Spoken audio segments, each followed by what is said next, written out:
Pois é, o contrato do Memphis foi contrato feito logo depois da troca do patrocinador no ano passado. O Corinthians perde ou rompe com a Vai de Bet por conta do inquérito policial. Na sequência, fica sem patrocinador. Na sequência, fecha com o Esportes da Sorte, que em contrato obriga a contratação de um jogador midiático para ser a cara dessa nova parceria. Esse jogador é achado procurando jogadores sem contrato na Europa, e esse jogador vira o Memphis, mais ou menos tentativa e erro. É uma contratação encaminhada, então, pelo Fabinho Soldado, mas o contrato é do administração Augusto Melo. No ano passado, entre aspas, todo mundo dizia que havia se pagado, porque mantém o time na primeira divisão e até classifica o time para a pré-Libertadores. Há uma paixonite instantânea entre ele e a torcida, entre ele e o Corinthians Way, né? Já que ele não fala bem o português, até arrisca no espanhol. E esse ano, com aumento da crise policial, com a crise esportiva pós-campeonato paulista, e com a chegada do Dorival, um técnico com o qual ele nunca teve um bom relacionamento, a coisa explodiu. Mas ele não está recebendo. Exatamente. É um absurdo alguém não receber para trabalhar. Ele não é o único. E acho melhor, então, ele falar, enquanto eu não receber, eu não jogo, do que entrar em campo e andar. Porque aí tem dois erros. O erro dele não receber, está errado. O que está escrito no papel, não importa o que está escrito no papel, abusivo ou não. Mas você acha que foi comportamental, Marília? O Memphis? Do sábado? Foi. Vocês não estão esperando o Tevez no corpo do Memphis? Não, ele já jogou muito mais, ele já se doou muito mais do que ele tem feito agora. Agora ele espera a bola no pé. Só assistir aos jogos do ano passado. Mesmo time, mesmos jogadores, mesmos adversários, às vezes, e mesma, como chama? Mobilização para uma partida. Acho diferente. A mobilização dele no jogo contra o Atlético Paranaense do ano passado, por exemplo, o jogo contra o Bahia, o jogo contra o Palmeiras, não fez gol em clássico. Esse negócio de não fez gol em clássico, para mim, é o de menos. Ele não é o 9 do time. Ele jogou bem as duas finais, por exemplo, na minha opinião, do Campeonato Paulista. Mas acho que esse ano é um pouco comprometado, falta no treino, pede para sair de férias antes, vai lá no jogo da Holanda e faz gol lá, mas não estava jogando bem aqui. Então, assim, acho que um pouco é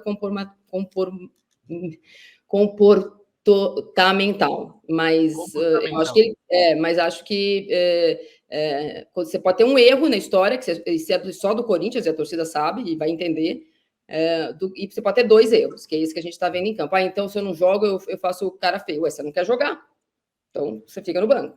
Acho que não está sabendo lidar com isso. Acho que ele está meio abandonado também. Não acho que a culpa seja só dele. Acho que essa mudança política deixa o Dorival sem chefe. E o Fabinho Soldado está dentro do CT, é verdade. O Osmar sabe, ele pisa lá de vez em quando, mas está sem chefe. Está todo mundo com passo de espera do dia 9 de agosto. E a coisa do Memphis, já contei aqui, vou repetir, porque a minha informação continua sendo a mesma. O Osmar Stable está numa situação em que ele não vai tomar uma iniciativa, há 20 dias de uma votação, agora menos até, de rescindir o contrato de alguém que ele não contratou. Ele é interino e, infelizmente, os processos do Corinthians são demoradíssimos. Essa votação tinha que ter sido imediata e não 90, 50 dias depois. E ele não vai colocar a mão para assinar um contrato de rescisão que pode custar ao Corinthians 30, 40 milhões, antes de saber se a interinidade dele vai terminar dia 9 de agosto. Se por acaso for votada a volta do Augusto Melo, ele volta no dia 10. Se for se for ratificada a expulsão dele, tem mais 30 dias para chamar uma eleição indireta. Então, é um momento que, assim, ele vai assinar um contrato, depois, vamos supor, o Osmar Stable assinou a rescisão de contrato com o Memphis. Ele tem esse direito? Estando lá interinamente? Eu acho que o Corinthians não pode parar. Mas eu não sei se ele tem o direito de resolver uma coisa que custa tanto dinheiro e implica tanto o futuro do Corinthians, sendo que ele está ali esperando uma votação, um procedimento administrativo do próprio clube. Eu sinceramente não sei o que é melhor, porque não importa se nesse momento a torcida está assim ou assim. Se ele contrata um jogador de 40 milhões, todo mundo vai falar, mas como é que contrata 40 milhões se ele não sabe nem se ele vai ser o presidente amanhã? Como é que ele abre mão de um jogador desse preço? Acho que ele não pode mesmo. Então o Corinthians não vai fazer nada, a não ser que ele provoque, ele diga, olha, eu tenho uma proposta até a janela da Europa acabar para jogar não sei aonde, e abro mão do que eu tenho para receber até o final do contrato. Vocês não me pagam a multa, eu não pago a multa para vocês e vocês acho que o Corinthians aceitaria. Acho que essa nova administração aceitaria. Mas eu não sei se o Augusto Melo aceitaria e se ele volta. Então, Marília, eu acho que tem uma data. Acho que ele volta, mas eu acho que nesse processo todo vai ter uma data que vai ser um período que vai ser muito importante para definir tudo isso aí, que é exatamente o mata-mata contra o Palmeiras. Então, vamos imaginar que até lá, né? A gente está falando aí, enfim, praticamente metade de agosto, né? Vamos imaginar que... Oi? 6 de agosto, 36 de agosto. Isso. 36 de agosto. Exato. A votação do custo é no sábado seguinte ao mata-mata. Isso, exatamente. Então, vamos imaginar que o Corinthians não passe pelo Palmeiras, como, aliás, não seria nada normal. O Palmeiras é claramente um favorito para esse confronto. Então, vamos imaginar o Corinthians eliminado. Em seguida, o presidente Osmar Stabile já vai ter uma definição sobre qual vai ser o futuro político do Corinthians, se o Augusto Melo terá sido ou não cassado, e com a janela da Europa ainda aberta. Por que isso é importante? Todo esse combo de datas aí. Porque com a janela da Europa ainda aberta, é possível que o Memphis consiga receba algum tipo de proposta. E aí o Corinthians poderia, quem sabe, negociar essa saída, né,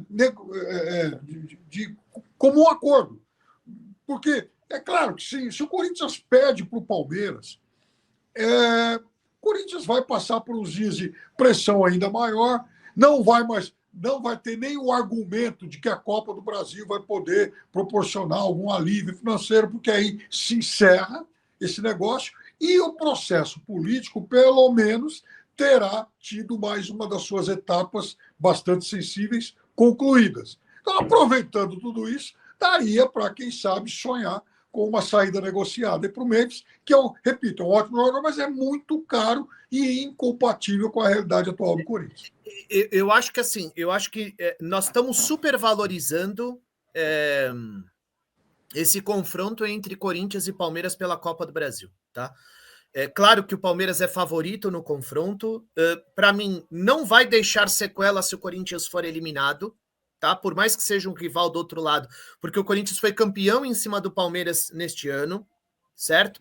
Então, eu só entendo que, avaliando a questão do Memphis, é o seguinte... Ivan, desculpa, uma coisa só. Não, eu não acho que vai deixar sequela. É que se o Corinthians ganha, a permanência do jogador e a manutenção do contrato também passa a ter um argumento a mais, do tipo, avançamos, agora vamos com ele, porque avançamos com ele e ele é fundamental. Se perde o que é normal, acho que não aumenta a turbulência, mas aí o Corinthians também ganha um motivo a mais, fala, bom, Memphis, então, né, vamos tentar aí um divórcio? Eu só entendo que, assim, a permanência do Memphis, para mim, é fundamental para manter o Corinthians na primeira divisão. Eu também acho. Não é para passar pelo Palmeiras na Copa do Brasil. É para segurar o time na primeira divisão. Eu concordo, mas acho que esse Memphis precisa voltar. Alguém precisa conversar com esse cara. Marília, o que seria insustentável é o Memphis virar vampeta. Eles fingem que fingem que jogam. Não, eu adoro o Vamp. Não conheço pessoalmente, mas assim, é uma frase que ficou para a história, certo? Então, isso para mim é insustentável. Eles fingem que pagam e eu finjo que jogo. Então, aí fica insustentável, as partes precisam conversar por uma rescisão. Agora, se o Corinthians tem condições de mantê-lo pelo menos até o final do ano, o Corinthians deve fazer isso para segurar o time na primeira divisão. No ano passado, o Memphis foi fundamental para isso. O Memphis sabe jogar bola. Não dá para achar que, olha, não, rescinde o contrato do Memphis e a gente vai passar a jogar com o Thales Magno ou Romero ao lado do Yuri e o desempenho vai ser o mesmo. Não vai, vai cair. Não tem desempenho para isso. E na hora que começar a se aproximar da zona de rebaixamento, bate o desespero e não tem mais para onde correr. A loucura que foi feita no ano passado, na metade do ano, para segurar o time na primeira divisão, não vai ser possível realizar a mesma coisa esse ano. É impossível. A não ser que vendam a Fazendinha ou a Neoquímica Arena, alguma coisa nesse sentido. Estou exagerando aqui, evidentemente. Não tem mais para onde correr. Tem que segurar esses caras até o final do ano, fazer de tudo para que eles estejam comprometidos com o clube. E depois acabou o ano, Memphis. Muito obrigado por tudo. Realmente agora não vai dar mais. Paga o que tem que pagar para o cara. E aí, sabe, o Corinthians tenta uma outra situação para 2026. Eu só entendo que é um ano difícil e o Corinthians precisa ficar na primeira divisão. E eu acho que passa essa permanência passa por esses caras. Se o Galo se machucar de novo, ferrou. Se o Memphis sair, ferrou. Se o Yuri não voltar, ferrou. É o que tem hoje o Corinthians à disposição. Eu estou lendo alguns comentários aqui, dizendo é o mesmo elenco do ano passado, falta... Eu concordo com as críticas do Ivan, tenho feito, acho o trabalho do Dorival no Corinthians ruim. Existia uma sensação de que ele assumiu esperando a parada, sabe? Naquela tentativa de que a parada ia resolver os problemas técnicos. Acho que o Corinthians que voltou da parada pior do que o que foi, porque o que foi ainda tinha esperança de que com a volta do Garro, que não tinha jogado depois da final do Campeonato Paulista, com a melhora de não sei quem, o time ia melhorar. Acho que o time piorou. E acho que o trabalho do Dorival é questionável, ainda que sim, o Corinthians tenha problemas absurdos na montagem do elenco há muito tempo, especialmente da gestão Augusto Melo, com contratação de jogadores caríssimos, não é só o Memphis, é o que foi embora, todo mundo é caro no Corinthians, não é só o Memphis que é caro, é que o Memphis é o Memphis e a gente fica falando do contrato dele. Mas quanto custava o... eu até esqueci o nome dele, gente. Coronado. O Coronado. Quem custou mais caro para o Corinthians em um ano e meio, o Coronado ou o Memphis? O Memphis, entre aspas, parece mais barato que o Coronado, pelo que ele já fez, não pelo que está fazendo, mas pelo que ele já fez. Aí a Dedé pergunta aqui, por que atrasa se tem o contrato com a Bet? Porque o cofre que entra é um, mas os boletos que saem são outros. Na teoria, parte do contrato da patrocinadora do Corinthians é para pagar parte do contrato do Memphis. Porém, o que está atrasado no caso do Memphis são os prêmios, não é o salário.